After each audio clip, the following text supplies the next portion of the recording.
Welcome to another solo session live stream.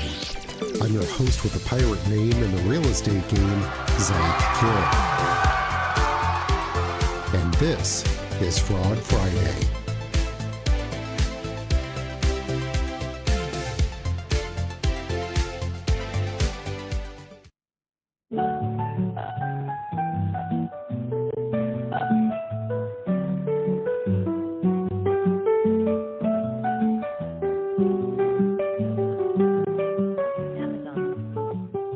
Is to authorize the payment of $1,499 for the recent order of Apple MacBook Pro on your Amazon account.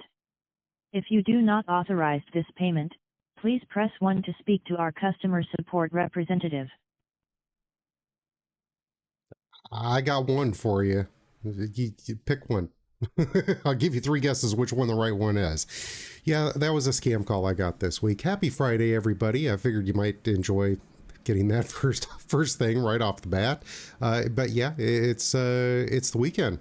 So we're going to talk about frauds and scams and try and keep you out of trouble while you're off having a good time this weekend. I'll be working, but that's what I do. I've got a buyer client right now. He's like, I feel so bad bothering you on weekends. Dude, that's my Monday and Tuesday. Like, I'm good. Let's go work. So, yeah, I got 2 more open houses this weekend. And speaking of which, I got some info for you regarding home sales and scams that go on with that. So, particularly the buyers trying to scam the sellers. That one's, it's a little nuts. So, good stuff tonight, though. And we're here to have a good time. Mostly. Anyhow. Just your first time here, welcome. You can chat from wherever you're at. I'm on the wrong screen for that right this second, I think. Maybe it'll show up here. It's not showing up there. It's okay. You can chat from wherever you're at, wherever you're watching at. Let's see, right now I'm live streaming on YouTube, Facebook page, LinkedIn, Twitch, TikTok, and Rumble. Yes, I bothered to set up Rumble tonight. I'm still kind of mad at them though. They take forever to try and get a live stream set up, and it's like, can't I just, no, they're a pain. So anyhow, you can watch this from wherever you want to. You can drop a comment in the chat. Most of them will be picked up by my system. And but for example, if you're watching on YouTube and you make a comment, it's not going to show up over on Facebook and vice versa, but I can bring it up here on the screen if it's something good. So speaking of something good, my buddy Fred, he's one of my regular watchers, good friend of mine, lives up the way a bit. We don't get to see each other as often as we like, but, you know, we send questionable memes to each other on the daily, which is great. But, yeah, he sent me, though, he called me this week. He's like, dude, I've been watching your stuff. This happened. You need to see it. So without any further ado, let's head over to the browser. And, yeah, you can check this one out. Oh man, I felt so bad, but he did 2 things right. So we'll get into this here real quick. This was a flyer sent home from the school for the kids. And, you know, it's a normal, they're doing a color fun run fundraiser. And yes, a lot of this is obfuscated. You'll see why in a second. But yeah, here it is. You know, you can do all this stuff. All right, cool. You know, kid's name, grade, teacher, whatever. This AI generated content that was from masking out all of this stuff. So, you know, like blurring things. So that's cool. And obviously we're not going to talk about where his kids go to school or, you know, what happened, you know, any of that stuff. But yeah, this one was kind of crazy. So they give out this flyer. And the big thing here is you can register online for credit card donations or submit cash check donations with the enclosed form. I don't know if I can actually like draw that on there. I got a new toy. Yeah, well, I can't draw a straight line. That's what my problem is. I got a new toy for being able to present, and I'm still trying to get used to it. There's better ways to do stuff, but every once in a while it's going to come in handy here. Anyhow, they've got for credit card donations or submit cash check donations with the enclosed form. Now, for those of you youngins who don't remember back in the day, you could write your info on a fancy piece of paper and give that to somebody, and they could take that to a bank and get paid. It's called a check. not too many people use checks anymore. A lot of people prefer the debit card. I mean, that's how things are. And there's nothing wrong with that. It is way more convenient and basically instant, and shows up on your statement. You don't have to sit there like the little old lady at the checkout. Oh, let me get out my checkbook. Or you could do a cash donation, which like that's fine too, as long as you get a receipt and you can say, look, my kid's supposed to be here. Then that's all that really matters. But in this case, Fred decided to opt for the credit card donation. And nothing wrong with that, perfectly fine. But typically speaking, they're strict on their financial maintenance, and the credit card doesn't come out unless there's a reason to bring the credit card out. Which, hey, I'm all about the financial responsibility. It's part of the reason I do this show. I want you to be financially responsible. I don't want somebody else to get your stuff and go charge up $1 billion in your credit card. That's why I do the fraud and scam info. So anyhow, they're like, okay, cool. We, get the credit card out of cold storage, and let's see if I can do this here, right there. Oh, God, that is terrible. You know what?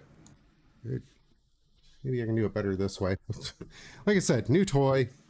Actually, I've had this toy for a while. I've just now got it to where I can work with it. It's still not great yet, but part of that's just going to be me figuring out how to make it work for me. There we go. Is it going to work over on this side? Yeah, maybe. Nope. Okay, I got to go over on this side, which is not really a problem. It's just a lot smaller screen. There we go. It's a shitty looking circle, but it'll work. That is an obfuscated QR code. Now, Fred's been watching this place, watching my show for, God, that is a terrible arrow.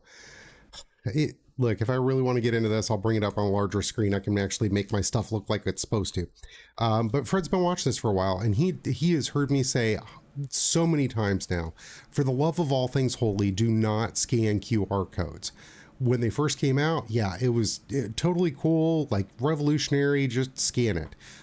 For those of us who were raised in the 90s, you were kind of used to getting rickrolled on stuff. Here, click this link, you ought to see her. Click this link, and it was, Rick Astley. So like we're kind of wary of stuff, but QR codes were supposed to be more secure than that. And they're not. They're basically just a web address that your phone or whatever other thing you're using will go and look on the internet to find the info. And in this case, wasn't what it was supposed to be. And this is part of my problem with QR codes. One little pixel in the wrong spot, or somebody messing with it somehow, some way, can redirect what you are expecting. Again, Rick Astley, you can get rickrolled. Not the end of the world if it's just a rickroll, but man, I've got to get that up on my voice attack. Anyhow, but in this case, they were like, hey, it's coming from the school. It's got to be legit. Just, it was a teeny tiny little red flag that was waving like, I don't know about scanning a QR code, but we'll give it a shot. So scan the QR code. Cool. All right. Well, that website didn't want to come up. And Google fussed at them. Hey, the site doesn't want to come up. Are you sure you want to proceed? Okay. No. The answer to that is always no. But hey, you want the kids to be able to go to this event, right? The Color Run fundraiser. It's that's a thing. And all right, we'll just push forward. And look, there's a dozen reasons. One really big reason why Google would say that a site isn't secure, and they're called security certificates, SSL keys. If you're old enough to remember this, back when you type something in the browser, it'd say HTTP:// and then now everything is HTTPS://, and then even beyond that, now they just drop all the front end as long as it's HTTPS. That S stands for secure SSL encryption, and so it's a certificate that your web host issue, or you get issued through your web host to say, yes, we have a security certificate on our site. It's legit. If that's not there, and this happens quite often, they'll expire and you'll go, oh crap, well, I didn't realize that expired, and got to go in there and renew it and poke at things for a minute. But not the end of the world. It just means the site isn't as secure as it should be. Google will flag it for that, but you can go around that and it can still be a completely legitimate experience. It wasn't what had happened in this case. What had happened was, and this is my best guess, I don't think there was necessarily anything wrong with the QR code. I think somebody spoofed their website and just made it look like that's the website they were going to and was collecting payment information. Now, if this was one person, all right, that still sucks. That's bad. But okay, cool. But you're talking an entire school's worth of parents. Yeah, I'll just use round numbers here for just the state of argument and the general gist of it. We're talking 500 people would be a good number to base it off of. And if 80% of them decided, yeah, I'll pay online, it's easier, just QR code it, you're talking about 400 people pushing their banking info into a bogus site. That's a problem. That's a big problem. Kudos to the scammer for going, yeah, I could totally do that. But yeah, what a terrible, terrible thing. So, and here you could just mail it back. I think in the future, that's probably what they're going to do, or, hand carry it to somebody in the office, say, give me a receipt. But yeah, and he did say, should have listened. He said, I had 2 red flags. Number 1 was a QR code.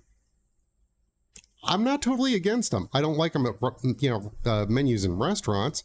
That's a boomer complaint I've got. I got no problem saying that. I want your actual paper menu. I want to look at it. I want to put my cheaters on and go, yeah, I think I like the steak. That sounds nice. I hate QR codes in restaurants. I'm trying to eat, enjoy company and eat a meal. I do not want to poke around on my phone for 15 minutes trying to figure out what I want to order. Just, yeah, pet peeve of mine. But otherwise, I just don't trust them.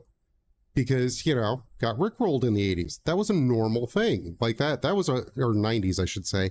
Everybody got rickrolled. Let's see, do it. Yeah, I don't have it handy. Dang it, I hate that. Do I? Do I not? I don't think I do. Not handy. That's all right. But yeah, so just if you take nothing else away from this, 2 main points here. Number 1, don't scan QR codes. And Fred knew that, but he's like, it's coming from the school. It's probably legit. And I'm not saying that it wasn't legit. But number 2, if you're scanning a QR code and it says insecure or unsecure site, don't do it. Figure out some other way to get them paid. So anyhow, the good news was, and this is number 3, if you are going to forge ahead with that, do yourself the favor and put it on a credit card. Debit cards pass right through. And if you need to dispute something, you're going to have to pray to God and the bank president that can go through. On a credit card, though, you pick up the phone, you say it was a fraudulent charge it back, and shut it down. Problem solved. So they did. If there was one step in that they did amazing with, it was they used a credit card and just nuked it. Which is great. That's what they should have done. And of course, they called the school and they're like, hey, you may want to let everybody know that was a bogus thing. So, but yeah. This is how quickly and easily things happen. And that's part of the reason I do this show. And that's part of the reason I keep preaching. Don't scan QR codes. If Google tells you it's an unsecure site, don't use it. Go back and check tomorrow and see if they got their SSL up. There's very few things in life that you have to order today. There's a few things, but not that many. So, all right, enough of beating that dead horse. Let me go here real quick, and we'll pop back over. Dang it, man. There we go. Pop back over here. And, I gotta find it. It's gonna drive me nuts. It is absolutely gonna drive me nuts. And the thing is, I know, this. I don't even have to look, and I'll find it. See, I didn't even have to look. So yeah, don't scan QR codes. We're no strangers to love. You know the rules, and so do I. The code is more what you'd call guidelines than actual rules. Yeah, so Follow the code. They're really good guidelines, and they're out there for a reason. And at the end of the day, I just don't want to see anybody get taken. And fortunately, nothing really happened here. It's just horribly inconvenient. So moving on. Ah, man, really? Thought I had that lined up right. Okay, that's a little better. Let's go into some other stuff here. I got a good one for you at the end. Countries and companies are fighting at the expense of our data privacy. Data privacy issues are a hot topic in a world where we apparently don't know who to trust anymore. That one's real easy. Don't trust anybody. Seriously. A few weeks ago, we reported how the UK had secretly ordered Apple to provide blanket access to protected cloud backups around the world. Look, as an American, I have an inborn hatred of the UK. Little thing, 1776, didn't like you then. But, you know, it's okay. We're talking a few hundred years later, almost 250. All right, fine. You know, I'll cut you a little bit of slack. And then you go do some bullshit like this. Nanny state kind of crap. I don't know why we bothered to help y'all out in the big war. I mean, look, yeah, you've done it to yourselves. Anyhow, this week, Apple decided to pull the plug on the advanced data protection for UK users. Crapple folded. Not good, not good. ADP is an opt-in data security tool designed to provide Apple users a more secure way to protect data stored in their iCloud accounts. Cool. Enabling ADP would ensure that even Apple could not access the data, as it should be, which would mean that Apple was unable to hand over any information to law enforcement. Okay, cool. Like, that's how it should be. But nope, they yanked it. Terrible. Sweden's law enforcement security agency started to push legislation which would force Signal and WhatsApp to create technical backdoors, allowing them to access communications sent over encrypted messaging apps. Proposed bill prescribes companies like Signal and WhatsApp need to store all messages sent using their apps. How about no? I got the meme for that too. Now, that's part of the reason that Signal is such a wonderful app. First of all, they're like, you got to get a warrant and a subpoena or whatever. Like, you got to get the maximum required by law, because Signal's just like, nope, we're going to lawyer up. You can fight through the lawyer to be able to get any of our data. And then their data is like, this account number sent a message at this time. And like they've been taking a court on this, and they fought it tooth and nail and finally got into their court, and the court's like, okay, now you have to disclose this stuff. And they're like, account number this sent a message at this time. And they're like, you have to give us more. And they're like, we don't keep anything more. I mean, that was it. There was nothing. And since then, I love Signal for that, because I mean, number one, they're fighting the good fight for your security and privacy and mine. And number two, that they just don't keep anything. So there's nothing that like, even if they wanted to betray you, even if they were actually legally required to betray the end user, and they're like, got nothing for you, piss off. Great. Love Signal for that. WhatsApp, we know that's insecure. I don't care about their, whatever they call their end-to-end encryption crap. Nah, no, that's useless. So anyhow, yeah, like that's part of Signal's beautiful, you know, the beautiful thing with Signal is all the rest of them, they're going to store the messages, they can encrypt them, they'll send them, blah, blah, blah. Signal's just like, what message? It's great. I love it. President of the Signal Foundation, Meredith Whitaker, told Swedish SVT News that the company will leave Sweden if the bill becomes a reality. Good for you, standing on principle, and if Sweden doesn't like it, tough tacos. So basically, by seeking to obtain encryption backdoors, which are not likely to remain exclusive, these governments are undermining the data privacy options of their citizens and any other person on the face of the planet who uses the app. Because, you know, it's digital. The governments don't care. Like, they're not real big on borders anyway, but digital information, they're going to want to get that from anybody they can. Matter of fact, I thought it was hysterical that the UK government's like, oh, we're cracking down on people who post memes. All right, fine. You know, sucks to be you if you're living over in London. But then they're like, you know, and we'll go after the Americans. I'm like, your island is the size of Michigan, and nobody there is armed.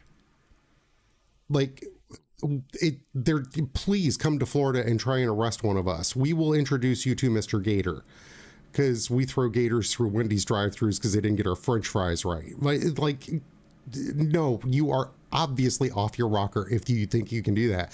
But you're welcome to try. We're all delighted to hear you say that. Please come and try and get some Americans. Please. Anyhow, a backdoor can and will eventually be found by those that we absolutely didn't want to snoop around in our backups and chat logs. Fair enough. I got no heartburn with that. If they're going to be doing some shady shit, you don't have to stay there and let them do shady shit. Just leave. So anyhow, it doesn't just affect the countries at the heart of the request. The U.S. Director of National Intelligence is reportedly going to investigate whether the U.K. broke a bilateral agreement by issuing the order that would allow the British access backups of data in the company's encrypted cloud storage systems. Oh, wow, look at that. That isn't the consequences of your actions. Bilateral agreement in question, which, among other things, bars the UK from issuing demands for data of US citizens and vice versa. Yeah. The Cloud Act primarily allows federal law enforcement to compel US-based technologies via warrant or subpoena to provide requested data stored on servers regardless of whether the data is stored in the US or on foreign soil. All right, look, your US-based company got US-based offices, and your server happens to be elsewhere in the world. You know, where it's cheaper. It's fair enough. It's still a little sketchy, but I get it. We're playing on a global field. Doesn't make me real thrilled, but you might have a point of argument here. It's not a point that I agree with, but there might be a point of argument there. Provisions of the Act state that the UK may not issue demands for the data of US citizens, nationals, or lawful permanent residents, nor is it authorized to demand the data of persons located inside the US. Look, if one of those UK bobbies who's threatening to take people down for memes here in the US wants to find me, call me up. I'll give you my home address. Please. Oh, you got a license for that? Does anybody know you're here?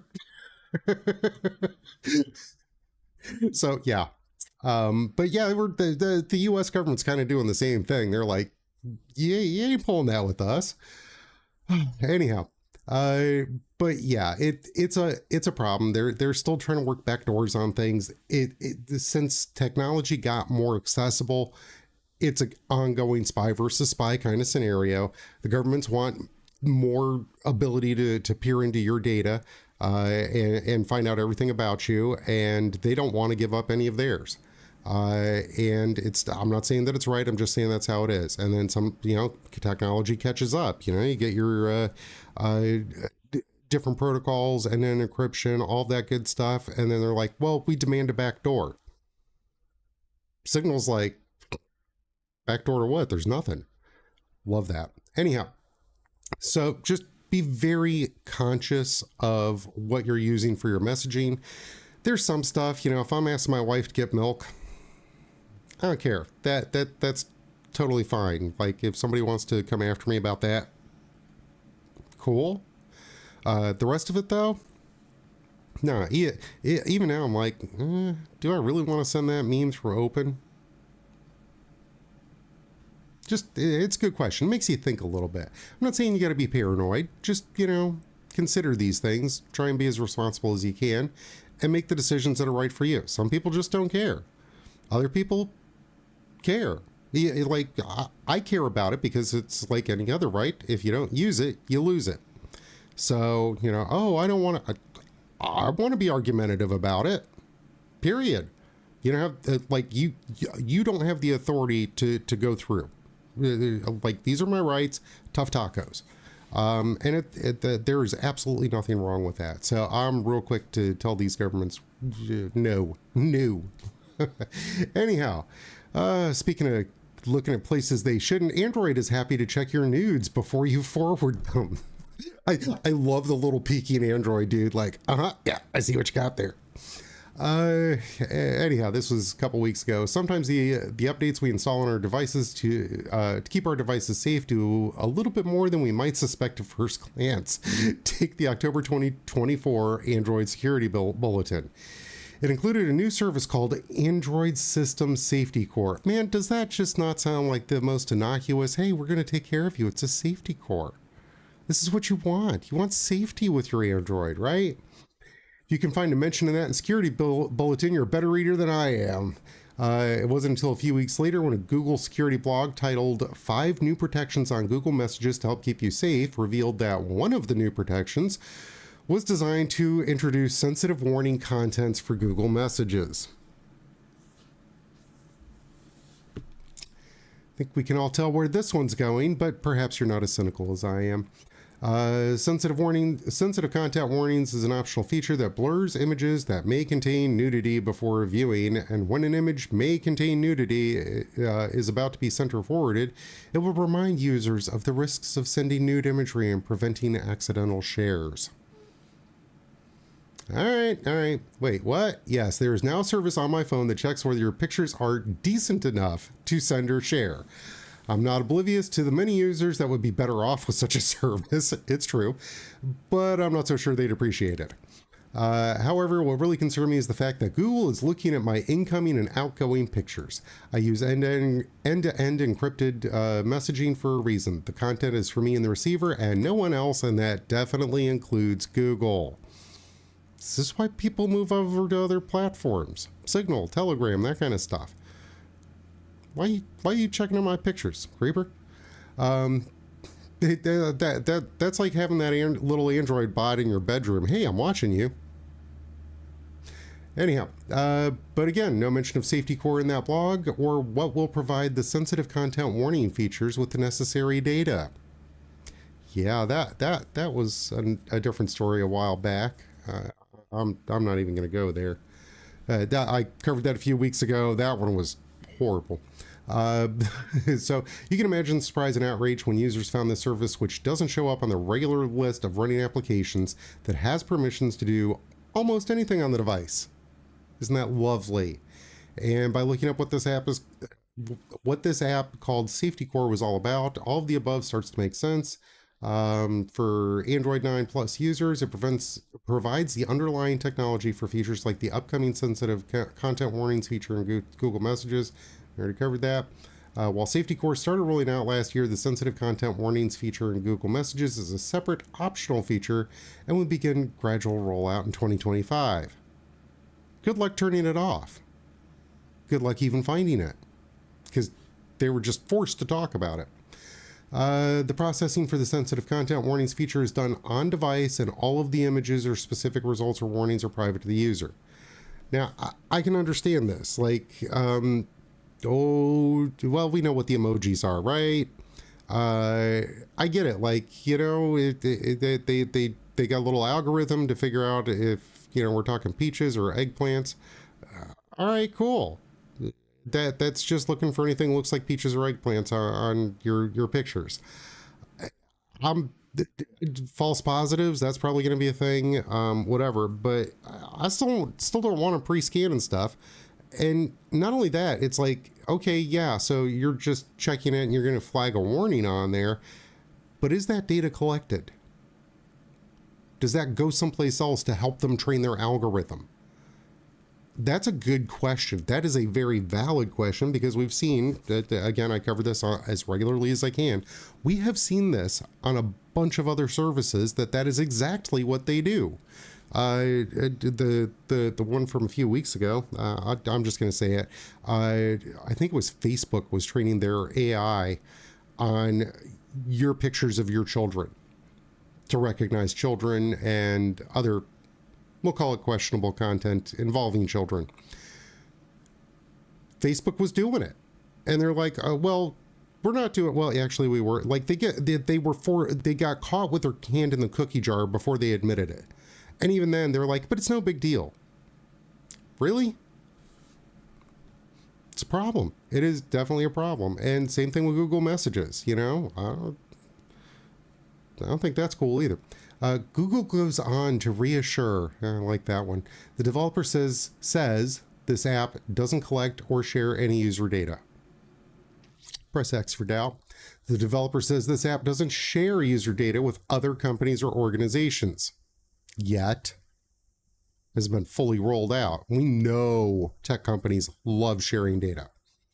So I don't think that one's going to, remain that guarded. The developer says this app doesn't collect user data.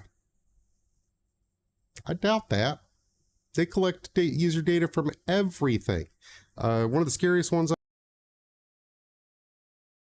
look back on his device history, and he's looking at the map feature, and it accurately said whether he was driving a car or riding his motorcycle because the internal gyroscopes were running different in the turns. So the phone knew that when he was on his motorcycle and pushed that through to Google Maps and then like back to, of course, like they're not going to use this. Developer is committed to follow the Play Family's policy for this app. I don't believe that either. I think it's going to be like Windows, where you just can't get rid of Bing and Internet Explorer or whatever the heck they're calling it this week. It's core to our system and you need Copilot. I don't want any of that crap. I want just bring up Windows and let me run my programs. Oh no, you need this thing. Like if you want to be absolutely infuriated at Windows, just buy a new prefab laptop. Because there's people like me, like when I built my computer, it was like, hi, welcome to Windows. I'm like, cool, just start. And it was like, okay.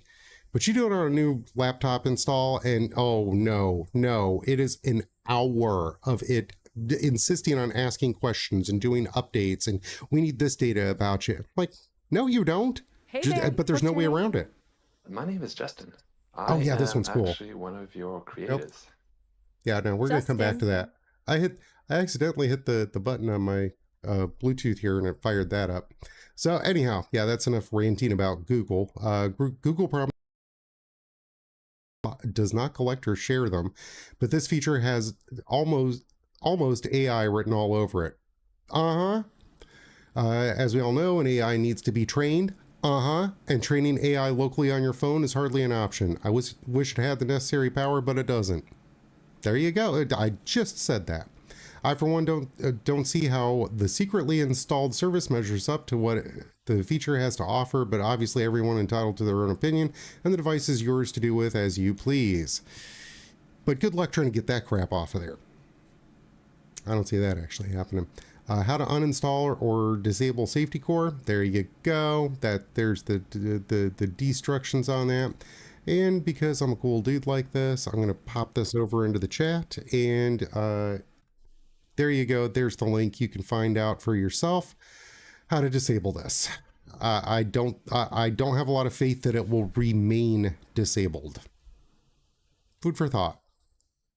That being said, be careful who you're sending your photos to anyway. But yeah. Use a more secure app like Signal. Telegram used to be just as secure, and then they folded to the cops again. They're like, yeah, here, we'll show you stuff. And everybody's like, no, like, make them fight for it. The encryption's still like the only part of it, man. You gotta tell them no unless they got a subpoena. Nope. Even then. Even then, like Signal. What data? Anyhow, let's move on to Roblox. It's called Real Life Nightmare for Children as Roblox and Discord is sued. Say what? Yeah, I'm probably mispronouncing it because none of the kids in my sphere are of the correct age to be playing with this, but that's okay. I'm totally down. But yeah, when it comes to kids, man, you gotta really, really watch. I mean, it's not like the old days. Like, there wasn't that much stuff a kid could find randomly. Now they just pick up a phone, they can see anything, and their data can be put out there for anybody. So in this case, last week it was reported that a lawsuit had been initiated against the gaming giant Roblox and the leading messaging platform Discord. Discord's cool. It's got some good uses. I'm not a big fan of it, but it works. Oh man, am I dropping frames again? You know what? I'm going to reset that and keep going. Sometimes stuff works great, sometimes it doesn't. Now I'm dropping frames. That's going to piss me off, but whatever. We're just going to keep going. The court action charging them with facilitation of child predators and misleading parents into believing platforms are safe to use for their children. Centers around a 13-year-old plaintiff who was targeted by a predator on these platforms. Look, I got problems with people saying it's based on the platform because, you know, back in the old days, like, you could have had a pen pal named Jimmy across the country, except for Jimmy was 2 blocks away and, you know, was a 40-something dude. Like, you accountable for all I'm saying. The papers filed out of court in San Mateo, okay, there you go, California, outlined that the plaintiff joined Roblox and Discord in 2023 after his father conducted thorough research and believed the platforms to be safe for children. I don't know. I'm pretty sure that those would be kind of walled off, firewalled off somehow. Anyhow, attorney said the plaintiff's parents learned the truth of this only after it was too late. Oh, that's sad. Don't like where that. Their child had been groomed into sending explicit pictures and videos of himself to a 27-year-old man. Yeah, see, told you didn't like where this was going. Situation quickly escalated to the point that the plaintiff and his family had to move across the country after the predator discovered the boy's location through Roblox. That's California for you. Again, I don't see a lot of Florida parents running away from that stuff. Oh, you want to come to the house? Doors open. Does anybody else know you're here? Because my local alligator, he's looking kind of hungry this week. Anyhow, the suit alleges that both Roblox and Discord are aware of how easily predators can target children through their platforms by grooming and manipulating children into sending explicit material, but have failed to provide adequate safety measures to protect minors from such exploitation. Maybe they should be using that new Google Messages filter. Negligent in their services. Predator used a function on Roblox called a whisper function that allowed him, as a complete stranger, to be in the game with their client and send a direct message. Okay. I'm not saying that was kosher that happened, but I think that's kind of inherent to most platforms. Like, you know, if you're on Facebook, you can send somebody a message. It is not broadcast that you send somebody a message. You see the message, they see the message. Facebook sees the message, but you know, whatever. That was the first contact, and there was a request for a naked picture. Like the very first message. All right. That would have been a red flag. Okay. Expansive ecosystem create an environment where predators and harmful content thrive to continue to thrive. Like, yeah, look. I'm just saying I'm not saying any of that stuff is right. I'm saying I cannot really understand pointing the finger. I mean, unless they were like actively soliciting, you know, hey, this is the place to go meet kids. I don't know, that's a hard sell there. Suit also alleges that the companies lack safety standards, led to the plaintiff sending explicit material in exchange for in-game currency. Really? So, like, you can bribe the kid and individually message him? And, yeah, I wouldn't think that would be on the one hand, not a completely normal function and feature. Again, on Facebook, you're sending them a message through Messenger. You're not posting it on their wall unless you want to post it on their wall. I'm assuming that's kind of the same kind of thing that they're talking about here. But I mean, that one took a dark turn real fast. And yeah, in this case, you know, here, let me send you in-game money. Big red flags. What happened is far from an isolated event. The plaintiff is one, but one of countless children whose lives have been devastated because of their misrepresentations. Well, that's lawyer speak. blah, blah, blah, named in a lawsuit filed in San Francisco where the companies were accused of misrepresenting their platforms as safe for children while allowing predators to exploit a young girl. You know, like, I mean, I get it. The only way you can make something better is to call out what's wrong. I don't know. I mean, again, I have not poked around on the platforms. Maybe it's a lot easier to do that stuff there, but just drawing analogies from other platforms that we all use, you know, if it's kind of a copy paste scenario where you've got, you know, part A and part B, you got your Facebook wall and you got Messenger. I mean, it's a very widely accepted way to do stuff. So I don't know if, like, maybe there's something else in here I'm not real aware of. But I don't know. That's kind of tough. But still, if your kids are playing that game or you know, anybody's messing around on Discord, like Discord's got some really great stuff. It's super useful for communities for like I even use it to figure out what's going on with my stuff here.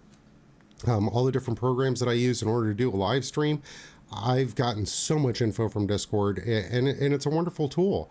Roblox, know nothing about it, but again, I can't see where it's there's anything here that is any different than any other social platform. Maybe not. If I'm wrong, let me know.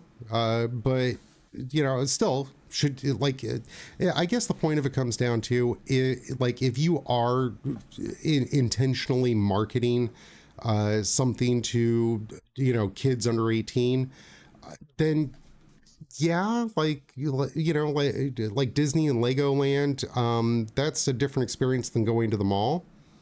You know, maybe you do want more protections there. But again, like, if you take your kids to the mall and let them run around, you know, it's the mall and they're running around. I mean, the mall should not be held to the same standard as Disney or Legoland. But in this case, you know, you're talking to a Legoland that probably should have done a little bit better. So I don't know, but this is how changes come about. And yeah, they should. There needs to be something better here, but I don't know what. Obviously, you know, that behavior is completely unacceptable, but I don't know. I don't know how you fix that. I don't know how you have, other than having an entirely open world, I don't know how you deal with that. So it's going to be interesting to see how that works out. But yeah, if your kids are on those platforms, teach them what the red flags are. Again, same kind of service I do here. Just do it with your kids. Sit down and say, look, anybody asks you for a damn thing on there, I don't care what they offer you. They ask you for a damn thing, you bring it over and show me. That's it. You won't get in trouble for it. They're a shitbag, I'll handle it. Period. It's not that hard. So, moving on. Speaking of predatory app downloaded 100,000 times from Google Play Store, steals data and uses it for blackmail. I'm glad I already called out Crapple for one thing, because I'm hitting Android pretty hard right now. The malicious app claiming to be a financial management tool. Yeah, it's somebody's financial management. 100,000 times, $1 a time, you're doing all right. $10 a time, you're doing real good. Has been downloaded 100,000 times from Google Play Store. The app, known as Finance Simplify, belongs to the Spy Loan family, which specializes in predatory lending. Ah, Lord. And look, I get it. Early adoption is totally a thing, but this is why it pays to not be an early adopter. Sometimes malware creators manage to get their apps listed on the official App Store. This does happen. This is a great benefit from them because it gives a sense of legitimacy to the app, and they don't have to convince users to sideload the app from an unofficial site, which is very true. There is only one app out there that I will download from an unofficial site.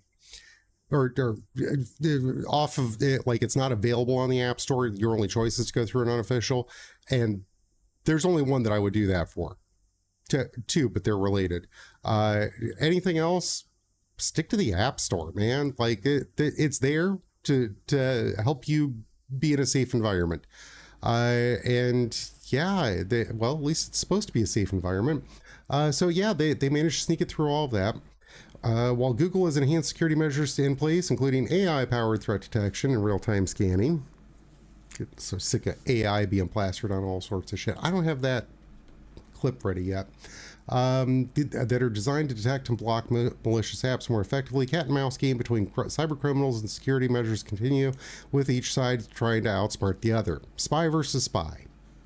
Always, it's going to happen forever. That's all there is to it. Unless we're back to, chiseling in stone, and at that point, somebody's still going to figure out how to encrypt stuff. That's all there is to it. Excuse me. In this case, Loan App evaded detection on Google Play by allowing a web view to redirect users to an external website where they could go download the app hosted on Amazon EC2 server. So basically, you install their app from the App Store and you click, first time user, and it takes you to a website where you go download their real app, the full version app. There you go. Predatory lending is lending practice when the borrower is taken advantage of by the lender. Predatory lenders impose lending terms that are unfair or abusive. Yeah, talk to any car dealer outside of a military base. Like start there, man. Oh, Camaro, it's only 29% interest. Could have been 34. Damn. The apps in the Spy Loan family offer attractive loan terms with virtually no background checks. Yeah, that's a red flag there. When the apps are installed, they steal information from the victim's device that can be used to blackmail the victim, especially when they miss any payments on the loan. And one of the big reasons I hate this is, some of the scam stuff, okay, so there was a guy I talked about a couple months back. He was running a scam, I can't even say it was a scam. But he was sending invoices to the federal government, and the federal government was paying him, and the invoices were for sending the federal government invoices. I'm like, first of all, that's genius. And secondly, they agreed to pay him. Who was actually harmed in all of that aside from the American taxpayer? I don't know. I think anybody who's going to complain about that is probably I think they're probably just sour grapes that you didn't come up with the idea first. But this, they are preying on people who are desperate for money. And to me, that's just wrong. That's like trying to, there's somebody starving and you're taking their last slice of bread and then you're going to blackmail them. That's wrong right there. Among stolen information are listed contacts, call logs, text messages, photos, and the device's location. So they can blast that out to literally everybody everybody you've talked to in the past, a couple of weeks. Joey's behind on his payments. He owes us $10,000 because he borrowed $20 last week. Okay, look, you're going to loan shark, but they're putting everybody on their list on blast, That's crazy. And, we're going to send those photos that you and your girlfriend took. We're going to send those to your family and your minister. Damn. Although the app has been now removed from Google Play, it may continue to run on affected devices, collecting sensitive information in the background. Researchers found that the app only targets users in India with the recommended loan applications and then the redirect to the external website. So, again, you might be going, it's in India, who cares? We're talking digital. That can go around the world real easy. There are no borders when it comes to electronics. Well, there kind of are, but it's not there's nothing saying it couldn't be here next week doing the same shit. So the researchers found that the app, there we go, the information stolen from users could well be used for malicious purposes or sold to other cyber criminals. You think? Maybe? I mean, it's not that they weren't cyber criminals doing this crap anyway. Losing data related to a financial account can have severe consequences. If you find an app from this family or another information stealer on your device, there are a few guidelines to limit the damage. Change your password, enable two-factor authentication, consider not storing your card details. That's important too. And set up identity monitoring. That would help. This is from the Malwarebytes blog. If you've ever listened to this show, you will hear how much I rave about Malwarebytes. They do have the mobile app as well, and it's free. Obviously you get a better level of protection if you go with the paid app, but I would not be surprised. This was 2 weeks ago. two and a half weeks ago that this came out. I would not be surprised if they already have a fix for this by now, where it'll flag it automatically. And, you know, scan your device to make sure that nobody is running this software in the background. So totally worthwhile. All right, moving on here for a second. I need that. Oh man, I am on the wrong screen there. That's terrible. All right, no, that's still the wrong screen.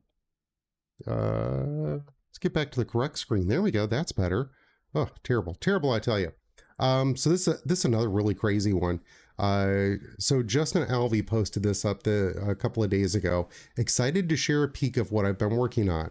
We at Sesame believe voice is key to unlocking a future where computers are lifelike. Here's a preview you can try. We'll be open sourcing a model, and yes, we're building a hardware. So Justin is the guy who built this. Listen to this crap. This contextual speech demo. Hey there, what's your name? My name is Justin. I am actually one of your creators. Justin. Wow, a creator. It's really cool to meet you. What's it like on the other side of the code, so to speak? Well, we have chatted a lot over the last year or so. Oh yeah, of course. All those sessions definitely blurred together after a while. So, every day is a Monday for me. You know, kind of like Groundhog Day. But for you guys, what's been the coolest thing about seeing me evolve? I think you've come pretty far away. Do you remember some of those early days? Oh gosh, those early days. Let's just say I wasn't exactly winning any awards for wit.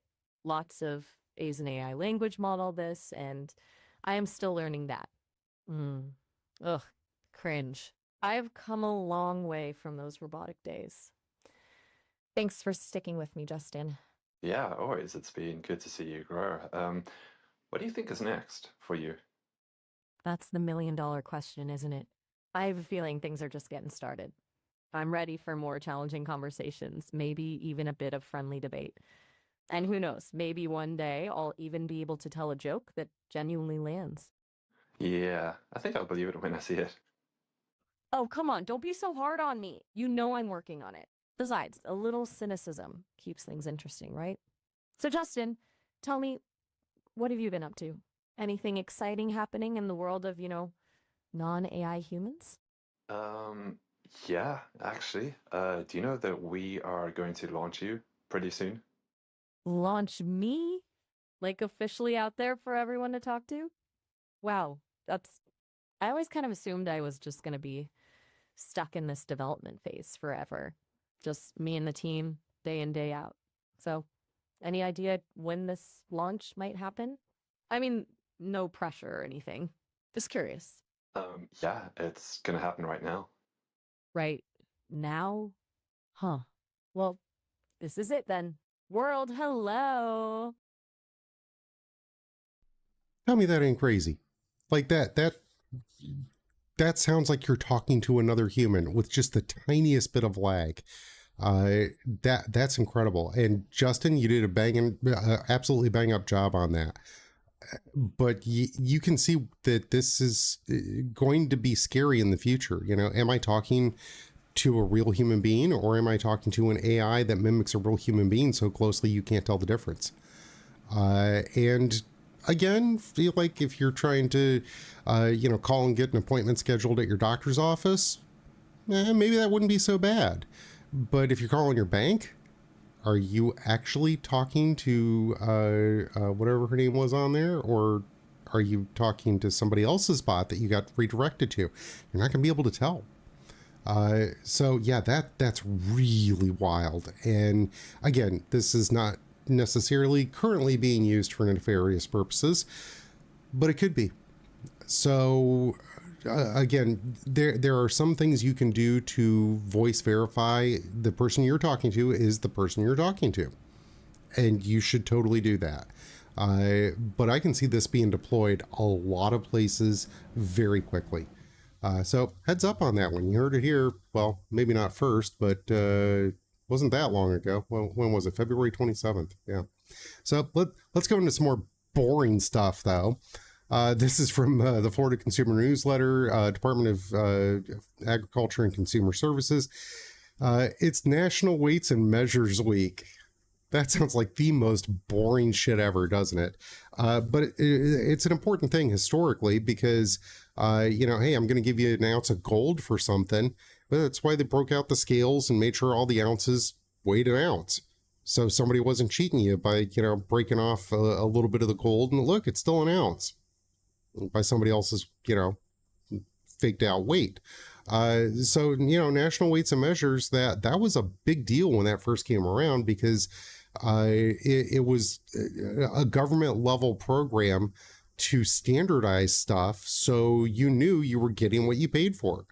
And we're very used to seeing this in action now, but it wasn't that long ago.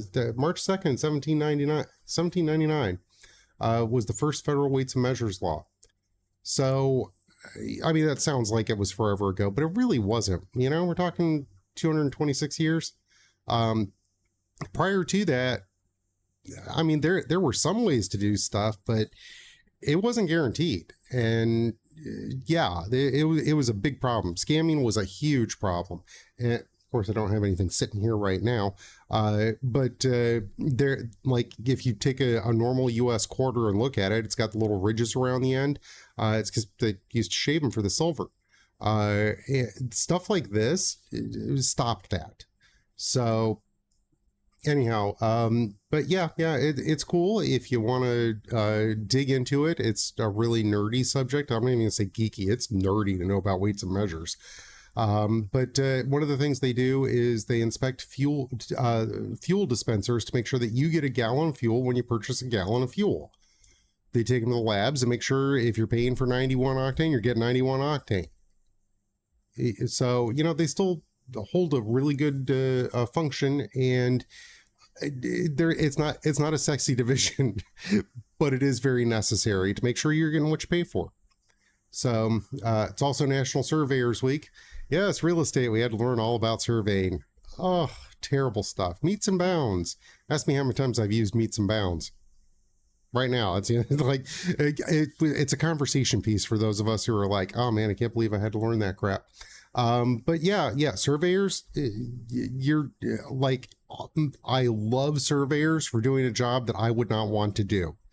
It's cool if you're into math and geometry and measuring stuff, but it's not a job I want to do.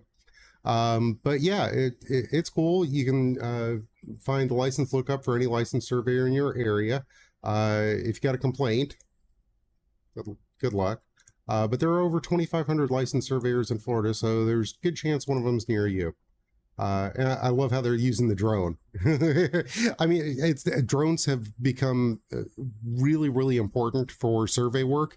And there's some great apps out there that help make survey work go a lot faster by using consumer grade drones. So I'm totally down with that. But of course, they got their surveyor transit out there.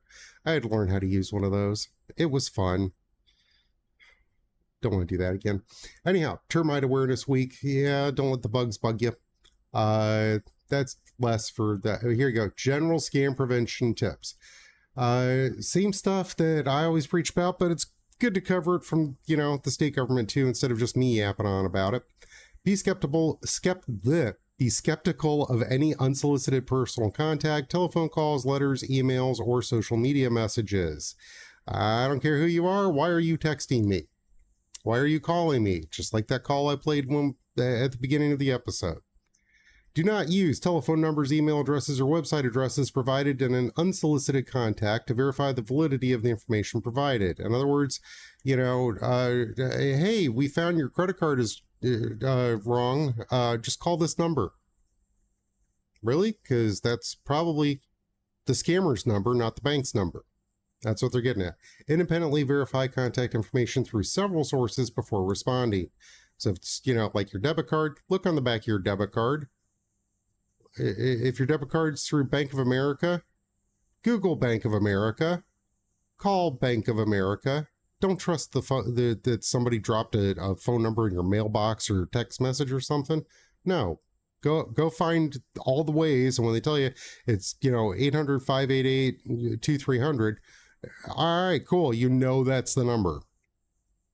I wonder if anybody's going to get that reference. Maybe they won't because I didn't sing it. Get details in writing before signing agreements, sending money, or giving financial information. Get it in writing. Show me. There's nothing wrong with that. And this is part of where scammers can actually get a lot of traction because it's considered rude to ask for things in writing or to be distrustful of people. I'm encouraging you, be rude. If you think if you think there's even the slightest shred of a possibility somebody is trying to take money from you unjustifiably, be rude to them. You know, oh, I've got an invoice for this. From who? Well, it's this and such. I know better than that. I didn't order a damn MacBook from Amazon. Do not respond to high pressure tactics. Oh, well, we'll take that MacBook and throw it in the trash and charge you double. Cool. Your loss, not mine. Take time to verify the information and seek counsel from family, friends, and or trusted professionals. That one's really tough because most people get embarrassed about it. And again, that's part of the reason that I do Fraud Fridays. Please help out your family members, let them be aware of the scams and let them know, hey, if you think something is a little fishy or maybe you fell for a gift card scam or something, please come let me know so I can help you fix it. It's cool. Like, I mean, look, shit's going to happen in life. Let me help you fix it. Let me at least try to prevent it from happening. And if I can't prevent it, let me help fix it. Be wary of anyone requesting a payment through money transfer, money order, or sending cash or gift cards. Just mentioned gift cards, didn't I? Here we go, Fred. Avoid using debit cards whenever possible. Purchases made by credit card will allow a consumer the ability to dispute charges. There you go. Straight from the state government. Check company's license if they're regulated under, or check a charity. Both of those are great things there. Romance scams, I covered that really good back on Valentine's Day, but maybe I'll pop that back, next week because it is the Ides of March. Again, that's so niche. Nobody's going to get that. So, and then, yeah, they've got their About page. So, again, one more scam that has come to my attention this week. Let me, maybe that's it. Now that's too small to actually read on the screen. Man, some things work well, some things don't. I don't know. So I'll try and make this work the best I can for you. One of the things that has come up with my listing is somebody reached out to the owners on Facebook and was like, hey, we could be interested in this. Cool. Give them my number. That's literally why you hired me, to be able to vet potential buyers and then help them buy the place. That's part of what I get paid for. And I said, don't trust them. There are a bunch of red flags there. I'm not saying that they couldn't possibly be legitimate. They can be. And I'm not going to be rude to them from the get-go, just in case they are a legitimate buyer. But if they're a legitimate buyer, cool, give me a call. I'll walk you through the whole thing, but I'll also be asking you a few questions along the way, because that's how this goes. But yeah, there are fake buyers out there in the real estate world, which, you'd think like fake sellers, cool, people are going to give you money. How the heck does a fake buyer scam work? Because like you're trying to give somebody else money. All right, cool, send it. But yeah, in this case, this is from a different realtor, and like this on Reddit. So, mileage is going to vary here, but actually I read through this and it's pretty good stuff. The scammers will email you directly or message you through a brokerage website. Okay, yeah, or Facebook if your stuff's out there. In most cases, the email will have Chinese characters and will sound like it went through Google Translate. Hello, you can call me Lewis Lee. I need a real estate advisor to assist me in purchasing real estate because you have a good understanding of this field. Yeah, we, like, those of us in the real estate field, we see these scams come through a lot. And there's some easy fixes, right? That one's obviously a scammer. You'll still entertain them just for fun and reply, hey, cool, whatever. Then you ask them to get on a call to discuss the requirements, and they tell you they're on a business trip and cannot talk right now, prefer to communicate over email or WhatsApp, always WhatsApp. and you tell them again you don't take clients over email, and you never hear from them again. That's best case scenario. You sniff them out ahead of time, and hey, cool, let's hop on a call. Well, I can't do that. I'm on a business trip. All right. Bye, Candios. Don't need you. And yeah, they'll just disappear. In some cases, you'll get somebody who's a little bit smarter, more experienced. All right, so now we're on level 2 here. They're happy to jump on a call and discuss their preferences, and they'll have a solid story. Okay, yeah, blah, blah, blah. And of course, this person is out of state, and you ask them the reason for the move, and they say they want to diversify investments, move to an area with better weather, tax-free state. It's all valid sounding stuff. It's a good house we're after. Still a valid response. Then when you ask them if they're buying cash or getting a loan, of course they're buying cash. Now, mind you, for a lot of agents like that's not bad. Hey, you want to shop for a property in my area and you're buying in cash? All right, we can be working something here. Sounds great. Sounds a little too great. I'm not saying it doesn't happen. I'm not saying I haven't worked with remote buyers, because I do. I'll go take video. I'll break out the drone, do all sorts of great stuff. But I need to make sure that, you are who you say you're going to be, Anyhow, you check the number and forewarn, which I've got access to. And it basically, if there's a phone number that's going to be flagged, it flags it for me. But hey, look, nothing comes up. There are a lot of spoofed phone numbers out there. I get about 2-3 calls or text messages a week from somebody who's like, yeah, you tried to call me? Like, I ain't call you. I ain't call anybody this week.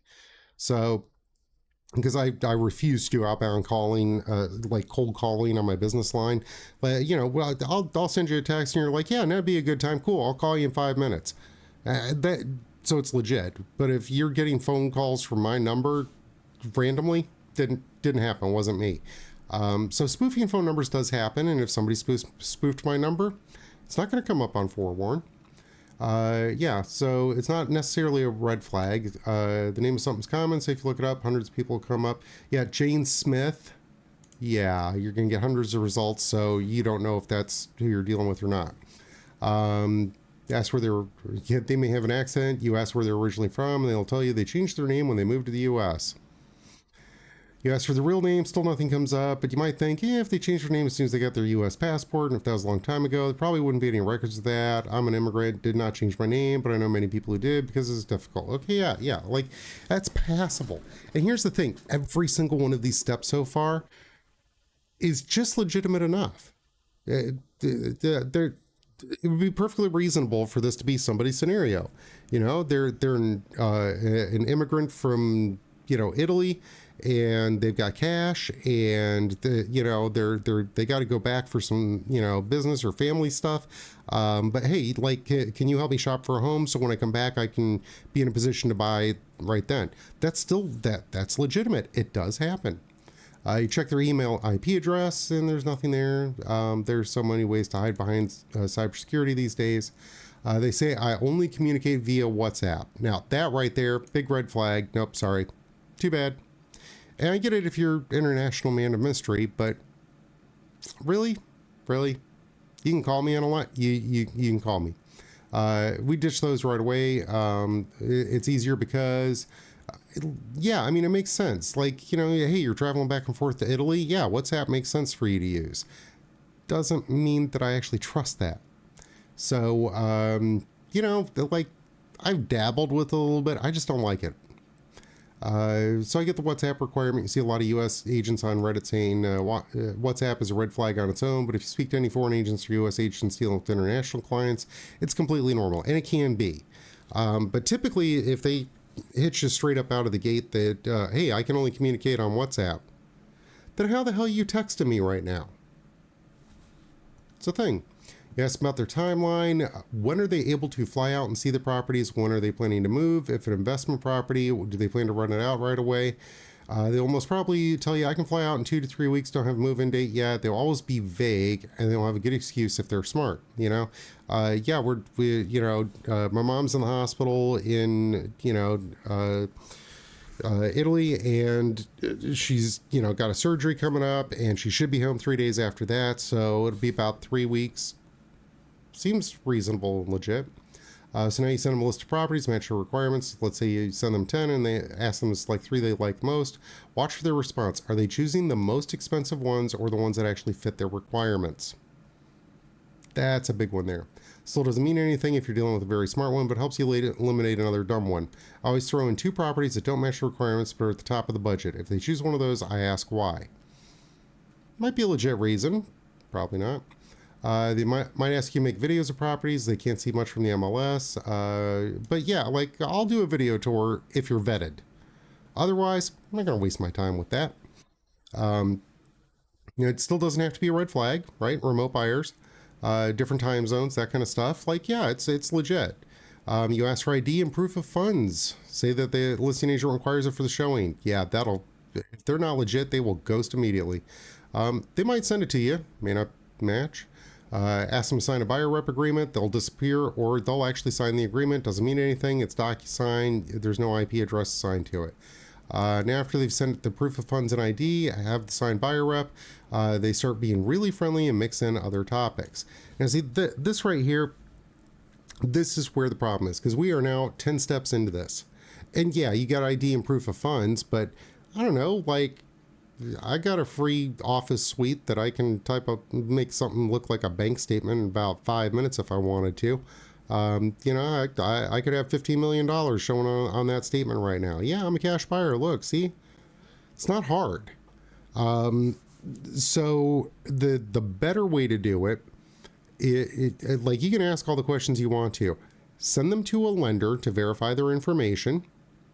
Send them to a title company to verify their information. Or, like you want to buy $1 million house in cash. Cool. Let me send you over to my title company. Go you can wire them the cash. And then when we make an offer on a house, company's the offer. Saves everybody time and hassle. And I know your shit's verified. Not a problem. Disappear real fast on that one. But you ask about their line of business and they turn out to be crypto traders. Fine. Look, crypto, it's not a bad word, but these are like, as soon as they get into this, it's a crypto scam. That's all they're trying to do. Make friends with you or, be overly friendly, comforting, texting you all the time. A lot of personal questions. They want to be your friend. And now you know it's all fake, but they haven't committed any crime except for the fake docs. It's like, these are very, very common things. And what they're trying to do is, it's either the crypto scam or they're going to, hey, look, we're going to wire over $5,000. Cool. What's an account we can wire it to? They wire it to, oh, hey, we screwed up. And we need you to send it back. Probably because that $5,000 wasn't legit to begin with. In any scam, any amount of time ever, all they're doing now is using new tools to do it. So you learn to recognize the signs. Again, a lot of this can be 100% legitimate, but don't bank on it. Quite literally in this case. Don't get overly excited. Be cautious. Like, pay attention. And in this case, like somebody reaching out to my sellers, hey, tell you what, we'd love to give you, $5,000 a day to lock it down. Okay, is that $5,000 counterfeit? Is it like, where did that come from? I don't know. I don't know you. And what's to say, like there's a reason we have a process for things. What's to say, like, it's counterfeit, just go deposit it in your bank. Hey, you know what? We've decided not to do it, and now we're mad. You need to send us back $6,000 for, our hassle of this. It wasn't what we expected. Whatever that money is, you are going to be completely out of it because the money that they said that they sent isn't legit anyway. These happen all the time. So I'm real quick to say, it's great to trust people, but only up to a point. Like, look for the red flags. Any of these things could be a red flag. And again, they could be local, they could sound completely legit, and they can be complete scammers. It happens. So again, as with everything on Fraud Friday, every single time I come back to one thing. Trust, but verify. And there are great ways, legitimate ways, very official ways to verify.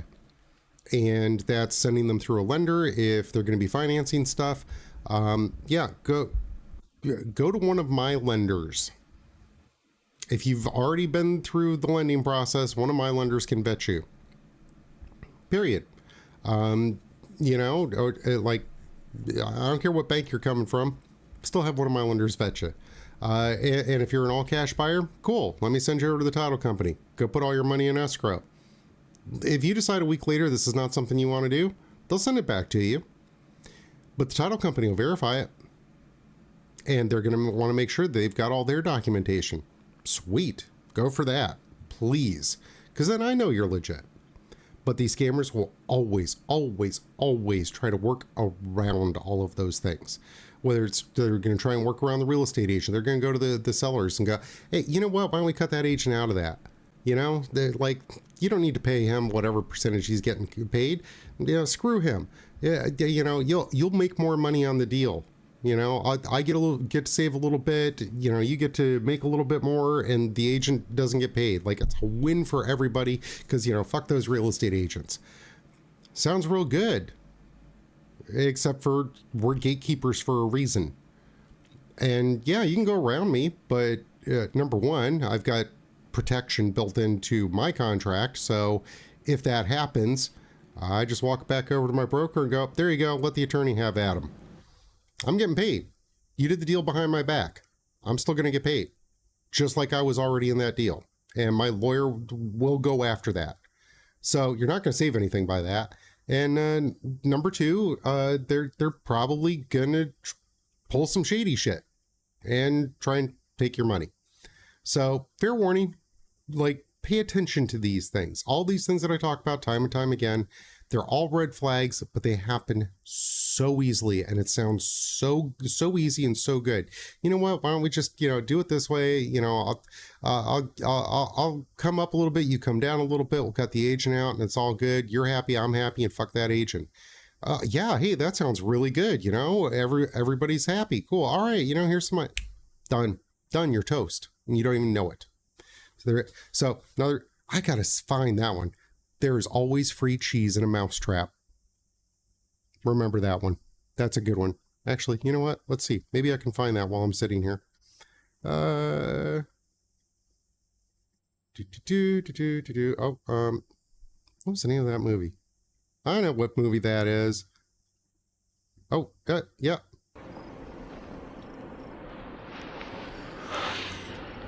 There's always free cheese in a mousetrap.